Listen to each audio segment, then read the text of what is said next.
l'on propose ici, dans un premier temps, c'est l'évolution de la Terre, l'évolution de la vie par le biais des pierres et des fossiles.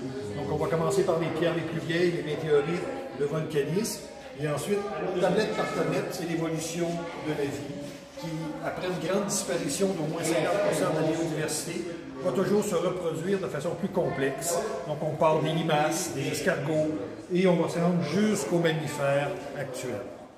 C'est un peu plus de 500 millions d'années d'évolution. Intéressant.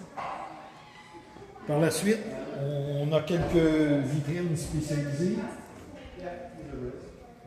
On va avoir une vitrine juste de trilobites, des fossiles qui nous proviennent un peu partout du Québec, du Nouveau-Brunswick.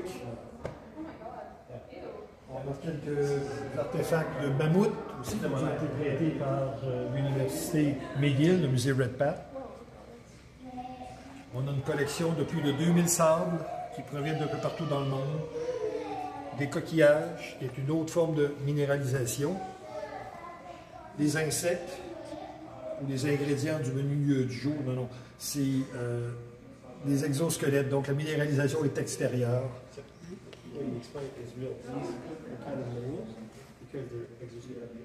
L'évolution dans les hominidés. Et de l'autre côté, cette section-là du pavillon est dédiée à la minéralogie. Donc, on va avoir des armoires spécialisées comme le Mont-Saint-Hilaire, qui est une source très importante de minéraux. Il y a deux vitrines ici spécialisées pour les minéraux du Québec, le Canada, l'industrie minière.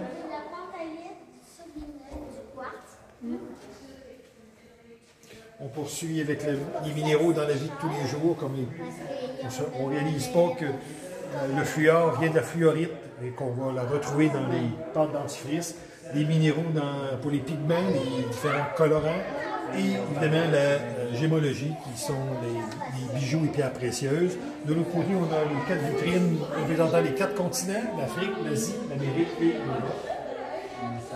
Les quartz, les incontournables quartz. Pour terminer, on a des calcites, des métaux, sel, mica, soufre, des fluorites, des pérites.